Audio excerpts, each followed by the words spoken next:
మరణాన్ని మనం ఆపలేం, కానీ ఆరోగ్యంగా ఎక్కువ రోజులు బ్రతకడం మాత్రం మన చేతుల్లోనే ఉంది. ఇప్పుడు వినబోయే సూచనలు శాస్త్రవేత్తలు కూడా ఒప్పుకున్నవే. ఇవి మన ఆయుష్ పెంచడమే కాక బ్రతికినంత కాలం సంతోషంగా జీవించేలా చేస్తాయి. మొదటిది, ఎక్కువసేపు కూర్చోవద్దు.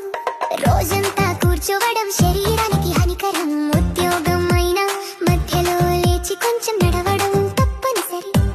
రెండవది, కడుపు 80% నిండగానే తినడం ఆపండి.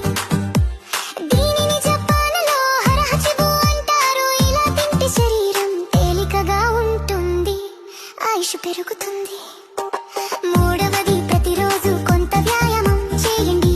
వర్కౌట్ చేస్తే బాడీ ఫిట్ గా ఉంటుంది, స్టామినా పెరుగుతుంది, యంగ్గా కనిపిస్తాం. నాలుగవది, ఉదయం ఎండలో కొద్దిసేపు నడవండి. ఉదయపు ఎండలో వచ్చే విటమిన్ డి శరీరానికి చాలా ఉపయోగకరం, కానీ మధ్యాహ్న ఎండను మాత్రం తప్పించాలి. ఐదవది,